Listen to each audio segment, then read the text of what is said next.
তাহলে এই গর্তের মধ্যে আমরা কি কি দিলাম? ভার্মি কম্পোস্ট, ফাঙ্গিসাইড এবং নিমখোল। এছাড়া কোনো রকম কোনো সার ব্যবহার করবেন না যদি গাছের ভালো চান তো। এইসব বিদেশি জাতের আম গাছগুলো টবে কিভাবে বসাতে হয় সেই ব্যাপারে তো অনেক ভিডিও ইন্টারনেটে রয়েছে, ফেসবুকে রয়েছে, ইউটিউবে রয়েছে। আজকে তোমাদেরকে দেখাবো মাটিতে কিভাবে এই আম গাছগুলোকে বসাতে হয়। এটা হচ্ছে একটা কাটিমোহন গাছ। কাটিমোহনের গাছটার গ্রোথ দেখো আর সাইজ দেখো ঠিক কত বড়। এই গাছটাকে আজকে মাটিতে বসাবো এবং মাটিতে বসানোর জন্য কি কি পরিচর্যা করতে হয় আর কি কি স্টেপ ফলো করতে হয় সেটাই তোমাদেরকে আজকে ডিটেলসে দেখাবো।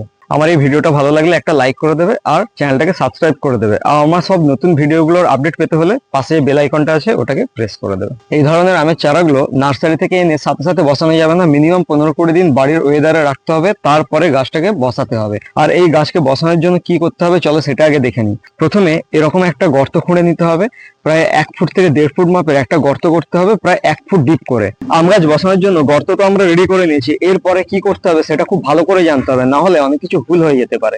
মাটিতে আম গাছ বসানো নিয়ে আজকের এই ভিডিওটা অন্য সবার ভিডিও থেকে একটু আলাদা হবে। তার কারণ হচ্ছে অনেকে বলে থাকেন এইরকম গর্ত করে আম গাছ বসানোর আগে এই গর্তের মধ্যে নানা রকম সার বা সবজির খোসা এসব দিয়ে রেডি করতে হয়, তারপরে আম গাছ বসাতে হয়। কিন্তু আমি বলবো এই ধরনের আম গাছ বসানোর জন্য কোনো রকম সার ব্যবহার করা যাবে না।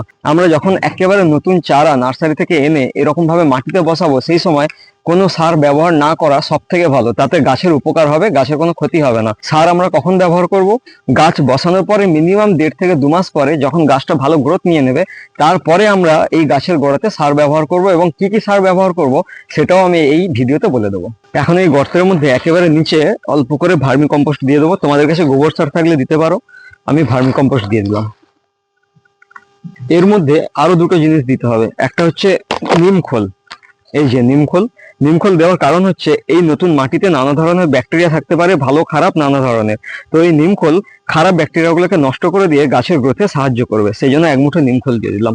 আর এর সাথে আরো একটা জিনিস ব্যবহার করব, সাপ ফাঙ্গিসাইড, যাতে নতুন গাছে বা নতুন চারায় কোনো রকম ফাঙ্গাস না লাগে, সেই জন্য এই গর্তের মধ্যে অল্প করে ফাঙ্গিসাইড ছড়িয়ে দেবো।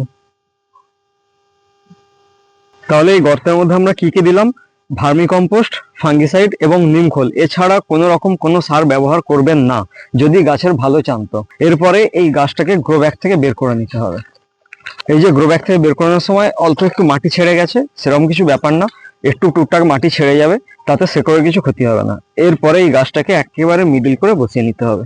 এই যে গাছটাকে একেবারে মিডিল করে বসিয়ে নিয়েছি আর সোজা করে বসিয়ে নিতে হবে। তারপরে এই নরমাল মাটি দিয়ে পুরো 4 সাইডে ভর্তি করে দিতে হবে। এখন এই মাটিগুলোকে পুরো গোড়ায় ভর্তি করে দিয়ে গোড়াটাকে জাম করে দিতে হবে।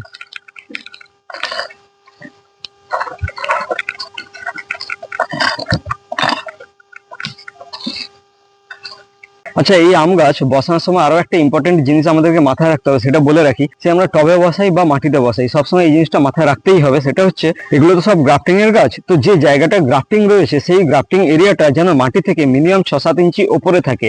মাটির সংস্পর্শে বা জলের সংস্পর্শে যদি এই জায়গাটা বারবার আসে, তখন এইখান থেকে ডাইব্যাক বা ফাঙ্গাস লাগার সম্ভাবনা খুব বেশি থাকে। আর এই জায়গাটা যদি একবার নষ্ট হতে শুরু করে তাহলে মেন গাছটা কিন্তু খুব তাড়াতাড়ি মারা যাবে। তাই এই গ্রাফটিং এরিয়াটা মাটি থেকে মিনিমাম 6 ইঞ্চি উপরে রাখতে হবে। এখানে প্রায় 1 ফুট উপরে রয়েছে। আর যখন এই ধরনের গাছ তোমরা নার্সারি থেকে কিনবে তখন একটু লম্বা গ্রাফটিং দেখে গাছ নেবে, ছোট গ্রাফটিং এর গাছ অ্যাভয়েড করবে। গাছ তো বসানো কমপ্লিট হয়ে গেছে। গাছ বসানোর পরে সবশেষে সব থেকে ইম্পর্টেন্ট কাজ হচ্ছে গাছের গোড়ায় জল দেওয়া, সেটা টবে হোক আর মাটিতে। এখানে বেশি করে জল দিয়ে পুরো গোড়াটাকে ভিজিয়ে দিতে হবে। এই ফাঁকে আরো কিছু ইম্পর্টেন্ট টিপস দিয়ে রাখি। টিপস হচ্ছে 2 মাস পরে বা 1.5 মাস পরে এই গাছে আমরা কি খাবার দেবো।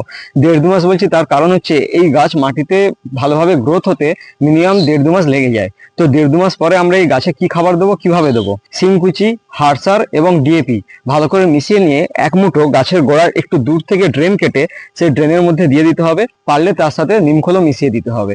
দিয়ে এই ড্রেনের মধ্যে এরকম দূর থেকে, ঠিক এইরকম জায়গা থেকে দূর থেকে ড্রেন কেটে সেই ড্রেনের মধ্যে পুরো 1 মুঠো সার ভালো করে দিয়ে আবার ভালো করে মাটি চাপা দিয়ে দিতে হবে।